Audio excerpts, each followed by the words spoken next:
కలియుగ వైకుంఠంగా పేరుగాంచిన తిరుమల క్షేత్రానికి శ్రీ వెంకటేశ్వర స్వామివారిని దర్శించుకోవడానికి భక్తులు లక్షలాదిగా తరలి వస్తుంటారు. ఏడుకొండల్ని ఎక్కి ఆ స్వామివారిని దర్శించుకుని అలౌకికమైన ఆనందానికి లోనవుతారు. మేము కూడా నిన్న తిరుమలకి చేరుకున్నాము. తిరుమలలో ఈరోజు ఉదయం సుప్రభాత సేవలో పాల్గొనడం జరిగింది.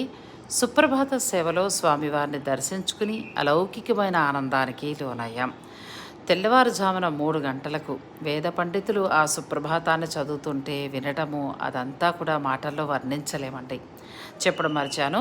సుప్రభాత సేవ మాకు లక్కీ డ్రాలో వచ్చింది. అందుకే మేము తిరుమలకు వచ్చాం. నిజం చెప్పాలంటే ఎన్నిసార్లైనా తిరుమలకి రావాలనిపిస్తుంది. సంవత్సరంలో ఇంచుమించుగా 4-5 సార్లు పైనే వస్తూ ఉంటాం. ఇక ఇలా లక్కీ డ్రా అటువంటి వస్తే వెంటనే వచ్చేస్తూ ఉంటాం. లక్కీ డ్రాలో ఎలా అయితే వస్తుందో నెక్స్ట్ వీడియోలో చెప్తాం.